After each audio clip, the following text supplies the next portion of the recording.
Bismillahirrahmanirrahim. Assalamu alaikum, dear students. My name is Aurangzeb and I am Assistant Professor of Physics at Government Postgraduate College Attack. BSc online classes के सिलसिले का आज ये lecture number 35 है। पिछले lecture में हमने चंद शॉर्ट आंसर्स पे बात की थी from entropy and second law of thermodynamics, और आज हम इस लेक्चर में लेक्चर नंबर 35 में हम सम प्रॉब्लम्स डिस्कस करेंगे।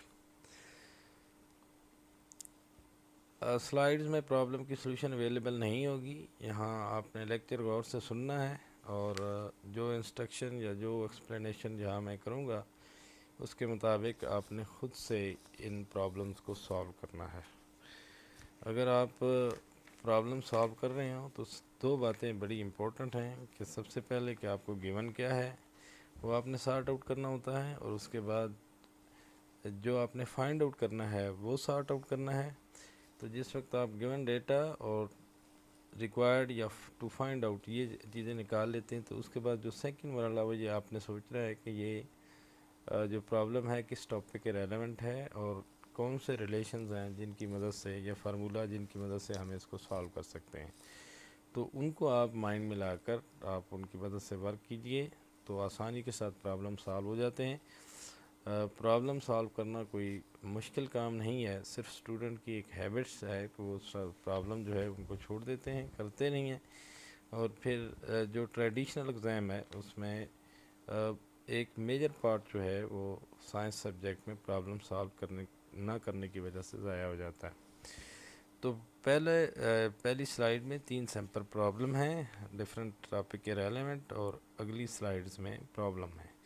तो sample problem 1, an automobile engine whose thermal efficiency E is 22% operates at 95 cycles per second and does work at the rate of 120 horsepower। यहाँ तक आपको डेटा गिवन है और ये गिवन है कि एक ऑटोमोबाइल इंजन है जिसकी थर्मल एफिशिएंसी 22% है। तो इसको आप 22/100 कर लें तो 0.22 आपके पास ये वैल्यू आ जाएगी एफिशिएंसी की। ऑपरेट्स एट 95 साइकिल्स पर सेकेंड। आमतौर पर जो आपको डेटा दिया जाता है वो पर साइकिल दिया जाता है, लेकिन यहाँ जो आपको ये आगे वर्क डन दिया गया है ये 95 साइकिल्स पर सेकेंड का है। तो आपने अगर कोई चीज़ पर साइकिल निकालनी होगी तो पहले तो आप नंबर ऑफ़ साइकिल से डिवाइड करेंगे। तो work at the rate of 120 horse power, 120 horse power जो है ये वर्क टन है। आप मेक श्योर कि 1 हार्स पावर बराबर है 746 जाउल के।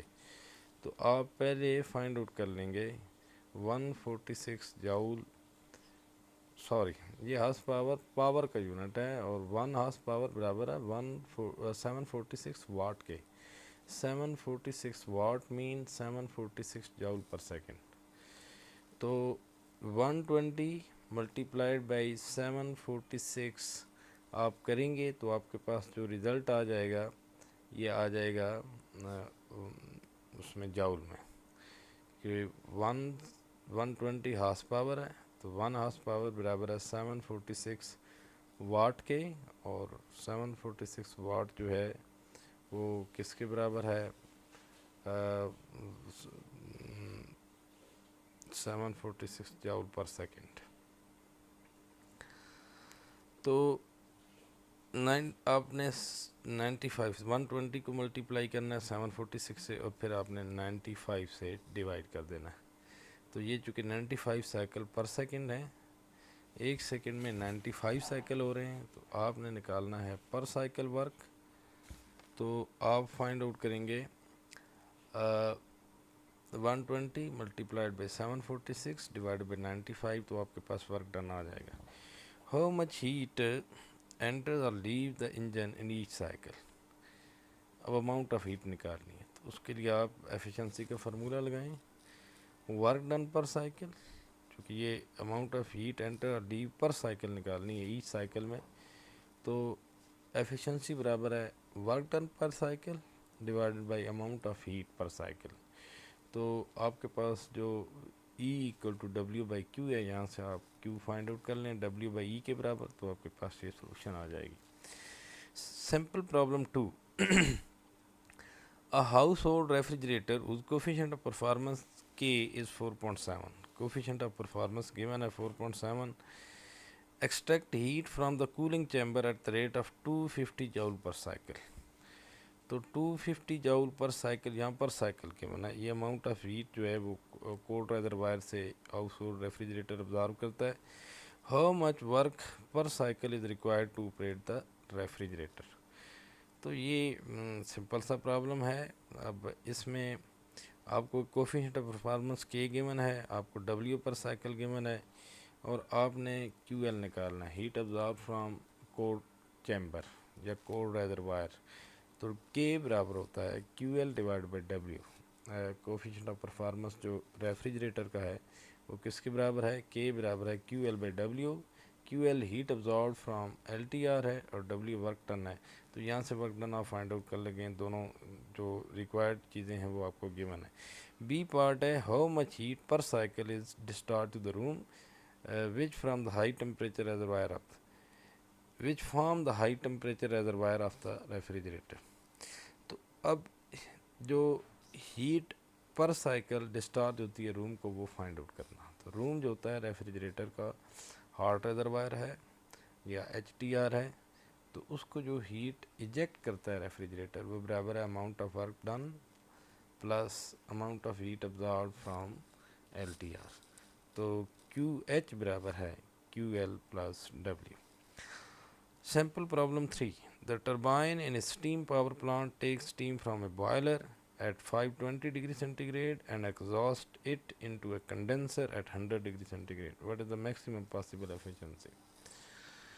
यहाँ पे एक टर्बाइन है स्टीम पावर प्लांट में और उसका बॉयलर जो है वो 520 डिग्री सेंटीग्रेड पे.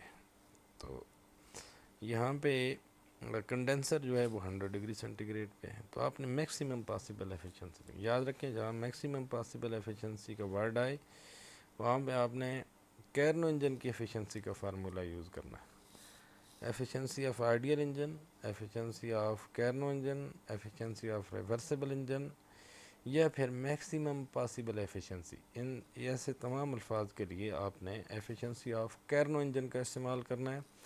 और कैर्नो इंजन की एफिशिएंसी क्या होती है, 1 minus T L divide by T H. T L temperature of cold chamber है या कोल्ड रेजरवायर है, यहाँ से मुराद कंडेंसर का टेम्परेचर है. और T H temperature of hot reservoir है या सोर्स है, यहाँ से मुराद जो बॉयलर है उसका टेम्परेचर है. लेकिन एक बात और भी याद रखनी है कि इस रिलेशन में 1 minus T L by T H या 1 minus T two by T one जैसे भी आप लिखें सिम्बॉलिक रिप्रेजेंटेशन, आपको सेंस होना चाहिए कि आप T2 किसके लिए यूज़ कर रहे हैं और T1 किसके लिए यूज़ कर रहे हैं. तो यूजुअली हम T2 जो है वो कोल्ड रेजरवायर के टेम्परेचर के लिए और T1 जो है वो हॉट रेजरवायर के टेम्परेचर के लिए यूज़ करते हैं. तो अगर ऐसे कन्फ्यूजन होती है तो 1 minus T L by T H कर लें. तो इस रिलेशन में जो टेम्परेचर है वो केल्विन में होता है, आपने ये बात याद रखनी है. तो टेम्परेचर इन केल्विन आपने यूज़ करना है. यहाँ पे आप इन दोनों टेम्परेचर को जो कि सेंटीग्रेड में गिवन है इनको कन्वर्ट करेंगे केल्विन में और फिर आप इस रिलेशन में यूज़ करेंगे. ये सिंपल तरीन प्रॉब्लम है. प्रॉब्लम 1 पहला प्रॉब्लम है. पहले सिंपल प्रॉब्लम थे, अब हम आगे प्रॉब्लम पे बात करेंगे. A heat engine absorb 52.4 kilo joule of heat and exhaust 36.2 kilo joule of heat each cycle.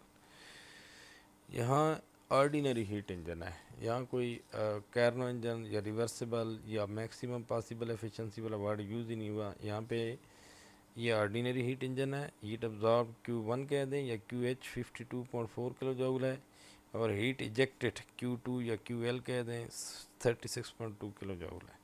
The fine calculate the efficiency. Simple तरीन प्रॉब्लम है. ऑर्डिनरी हीट इंजन के लिए आप यूज़ करेंगे 1 माइनस Q2 बाई Q1 और work done by the engine पर cycle. तो आप जानते हैं कि हीट इंजन का वर्किंग प्रिंसिपल क्या है.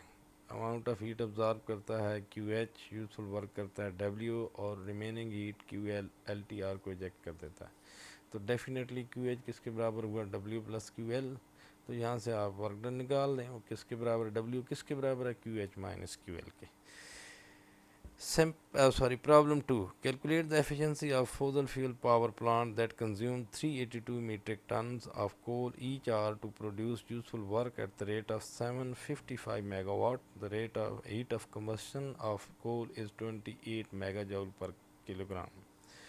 यहाँ थोड़ा सा उसने टेक्निकल कर दिया हुआ है। पहले तो मीट्रिक टन, मैस जो है वो मीट्रिक टन में दे दिए, तो ये मैस है, मीट्रिक टन मैस का यूनिट होता है, और 1 मीट्रिक टन 1000 किलोग्राम के बराबर है। तो 382 मल्टीप्लाइड बाई 1000 करेंगे तो ये मैस आ जाएगा किलोग्राम में। ईच आवर 1 आवर 3600 सेकेंड के बराबर है। तो useful work at the rate of, आप जानते हैं कि जहाँ पे हार्स पावर या यहाँ पे डब्ल्यू दिया जाए, ये वाट असल में पावर का यूनिट है।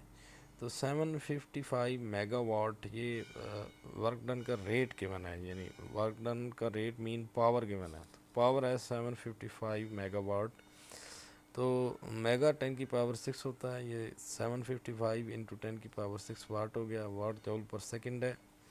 तो आपने W फाइंड आउट करने के लिए इसको टाइम से मल्टीप्लाई करना है, यानी पावर बराबर होता है W बाई टी। तो W किसके बराबर हुआ, पावर इंटू टाइम। टाइम आपका 1 आवर गिवन है 3600 सेकेंड, तो W बराबर है पावर इंटू टी। ये दोनों का प्रोडक्ट लेकर आप यहाँ वर्क डन निकाल लेंगे, और मैस आपने निकाल दिया है 382 इंटू 1000 किलोग्राम।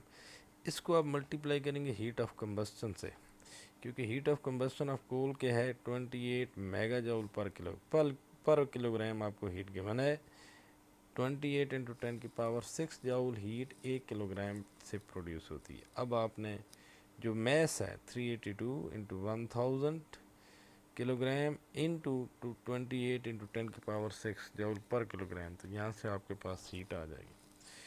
तो अब एफिशिएंसी निकालनी है आपने, work done divided by heat input, यानी W बाई Q, इससे एफिशिएंसी आ जाएगी। और एक बात याद रखें कि अगर आप समझते हैं कि प्रॉब्लम सोल्यूशन हमें भी प्रॉब्लम है फिर भी सॉल्व नहीं हो रहे, तो आप जो है वो मेरे नोट्स स्टडी कर सकते हैं, उनमें ये प्रॉब्लम सॉल्व होंगे यकीनन। Refrigerator does 153 joule of work to transfer 568 joule of heat from its cold compartment।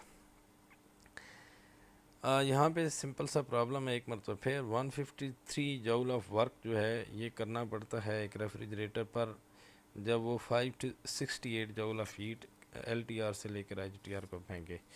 तो calculate the refrigerator coefficient of performance, यहाँ पे सिंपल प्रॉब्लम है।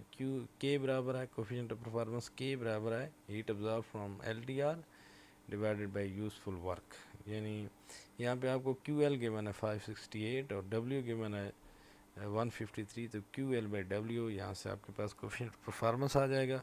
How much heat is exhaust to the kitchen, कितनी heat kitchen को, ये पहले simple problem में हम बात कर चुके हैं। दिस इज सिंपल वन कि W किसके बराबर होता है, यहाँ पे heat exhaust to the kitchen उसको QH कहते हैं, तो QH बराबर है W प्लस QL। QL आपको गिवन है, W आपको गिवन है, दोनों का सम लेना है। सिंपल 3 प्रॉब्लम है। Problem 4, to make some ice, a freezer extract 185 kilojoule of heat at minus 12 degree centigrade. The freezer has a coefficient of performance 5.70. The room temperature is 26 degree centigrade. यहाँ पे आपको LTR से जो freezer से heat absorb करता है refrigerator या freezer कह दें, वो कोल्ड कंपार्ट से, वो कंपार्टमेंट से, उसमें आपको टेम्परेचर भी गिवन है, LTR का टेम्परेचर गिवन है, QL आपको गिवन है, कोफिशिएंट ऑफ परफॉर्मेंस आपको गिवन है, रूम टेम्परेचर भी गिवन है। How much heat was delivered to the room, आपने amount of heat delivered to the room निकालनी। तो amount of heat delivered to the room किसके बराबर है, definitely work done plus QL के बराबर है, वर्क डन प्लस QL के बराबर है। तो आप यहाँ कोफिशिएंट ऑफ परफॉर्मेंस का फार्मूला लगा के पहले निकालेंगे वर्क डन। तो K किसके बराबर है, QL divide by W, QL 185 kilo joule आपको गिवन है डिवाइड बाई W, ये K के बराबर है। तो K आपको गिवन है, यहाँ से आप W निकाल लेंगे। W निकाल कर तो आपने क्या फाइंड आउट करना है, how much heat was delivered to the room, QH बराबर है W plus QL। How much work was required to run the freezer, तो ये जो आप ऑलरेडी फाइंड आउट कर लेंगे। Problem 5. How much work must be done to exhaust 10 joule of heat from a reservoir at 7 degrees centigrade and transfer it to one at 27 degrees centigrade by means of a refrigerator using a Carnot cycle. यहाँ थोड़ी सी तब्दीली कर दी कि Carnot cycle आपने use करना है। तो यहाँ पे बात टेम्परेचर की सूरत में होगी। जो पहले हम रेफ्रिजरेटर के लिए बात कर रहे थे वो in fact in term of heat और वर्क डन थी। तो जो Carnot रेफ्रिजरेटर होता है उसका जो कोफिशिएंट ऑफ परफॉर्मेंस है वो किसके बराबर होता है? इसमें आप थोड़ा सा रिज़ल्ट फाइंड आउट करना पड़ता है, लेकिन आप इसकी कोई ख़ास ज़रूरत नहीं है। आप ये रिज़ल्ट याद रख लें, उससे भी काम चल जाएगा। और अगर आप सॉल्व करना चाहते हैं तो ये रिज़ल्ट आसानी से प्रूव किया जा सकता है, क्योंकि Carnot रेफ्रिजरेटर जो है वो रिवर्सिबल Carnot इंजन है, और Carnot इंजन के लिए QL/QH किसके बराबर होता है? TL/TH। QL/QH किसके बराबर होता है? TL/TH, या यूँ कह दें कि Q2/Q1 बराबर होता है T2/T1 के। तो आप इसकी मदद से जो रिज़ल्ट है coefficient of performance of Carnot refrigerator उसमें वैल्यू पुट करें तो आपके पास आ जाएगा K in term of temperature. तो Carnot रेफ्रिजरेटर का जो कोफिशिएंट ऑफ परफॉर्मेंस होता है वो बराबर होता है TL divided by TH minus TL। फिर से एक मरतबा सुन लें, Carnot रेफ्रिजरेटर का कोफिशिएंट ऑफ परफॉर्मेंस कितना होता है? TL यानी T2 कह दें divided by TH minus TL। ठीक है जी, जो भी आप इसमें कह दें कि आपने यूज़ करना है इसके लिए। और ये 3-4 दफ़ा आपको 3 दफ़ा ये एक ही चीज़ की प्रैक्टिस करनी है, इसमें कोई नई बात नहीं है। Problem 6. A Carnot engine has an efficiency of 22%। Carnot engine की एफिशिएंसी 22% है। It operates between two heat reservoir differing in temperature by 75 centigrade. तो यहाँ पे Carnot इंजन गिवन है, उसकी एफिशिएंसी गिवन है, और दो रिजर्वायर जिनके दरमियान में ऑपरेट होता है उसके टेम्परेचर का फ़र्क गिवन है। Find the temperature of the reservoir. Reservoir का टेम्परेचर निकालना है आपने, यानी TH और TL दोनों फाइंड आउट करने हैं, जबकि आपको गिवन है TH minus TL equal to 75 degree centigrade. याद रखें आप कि जो 1 डिवीजन केल्विन का है वो 1 डिवीजन सेंटीग्रेड के बराबर है। सिर्फ जो स्केल के रेफरेंस पॉइंट हैं वो चूँकि डिफरेंट हैं, तो इसलिए टेम्परेचर स्केल पे बराबर नहीं होता। लेकिन जो टेम्परेचर डिफरेंस है, temperature difference in kelvin scale on kelvin scale बराबर है temperature difference on centigrade scale. तो अगर मैं कहूँ कि TH minus TL 75 degree centigrade है, तो मैं डायरेक्ट इसको लिख सकता हूँ कि TH माइनस TL बराबर है 75 डिग्री सेंटीग्रेड बराबर है 75 केल्विन। याद रखें, अगर किसी एक पॉइंट का टेम्परेचर है तो आप जानते हैं कि हम सेंटीग्रेड में 273 केल्विन ऐड करेंगे तो तब वो केल्विन में टेम्परेचर आएगा। लेकिन टेम्परेचर डिफरेंस के लिए ऐसा नहीं करना होता। टेम्परेचर डिफरेंस जो सेंटीग्रेड में है वही टेम्परेचर डिफरेंस केल्विन में। तो आपको TH माइनस TL गिवन है 75 केल्विन कह लें, एफिशिएंसी आपको गिवन है। तो चूँकि ईटा बराबर है 1 माइनस TL/TH, तो एलसीएम ले लें, तो ईटा बराबर हो जाएगा TH minus TL divided by TH। TH minus TL divide by TH। तो TH माइनस TL आपको गिवन है, ईटा गिवन है, यहाँ से TH आ जाएगा। TH आपने फाइंड आउट कर लिया, उसके बाद एक मरतबा फिर आप TH minus TL equal to 75 kelvin रखें और वहाँ पे आप वैल्यू पुट करें TH की, तो आप क्या निकाल लेंगे? TL। Problem number 7। प्रॉब्लम 7 एक प्रूफ है और ये सिंपल सा प्रूफ है। Show that the efficiency of reversible ideal heat engine, ये रिवर्सिबल भी कह दिया, आइडियल भी कह दिया, एक लफ्ज़ भी काफ़ी था। इसका मतलब है Carnot इंजन की बात हो रही है। Is related to the coefficient of performance of the reversible refrigerator obtain by running the engine backward by the relation. ये बात मैं पहले कर चुका हूँ कि रिवर्सिबल रेफ्रिजरेटर कैसे ऑब्टेन होता है? Running the reversible engine backward. Reversible engine या Carnot इंजन को बैकवर्ड रन करने से, क्योंकि उसमें हीट लॉसेस नहीं होते वो किसी किस्म के भी, लिहाजा वो रिवर्सिबल रेफ्रिजरेटर कहलाएगा। आपने साबित करना ये है कि ईटा या ई को एफिशिएंसी और जो कोफिशिएंट ऑफ परफॉर्मेंस है, इन दोनों के दरमियान जो रिलेशनशिप है वो ई बराबर है 1/K+1। ये कोई मुश्किल प्रूफ नहीं है, आप दोनों रिलेशन लिखें, आप जानते हैं कि एफिशिएंसी बराबर है 1 माइनस T2/T1, ऐसे कर लें, या TL/TH। और जो कोफिशिएंट ऑफ परफॉर्मेंस है फॉर कैनो रेफ्रिजरेटर वो किसके बराबर है, TL divided by TH minus TL, या T2 divided by T1 minus T2।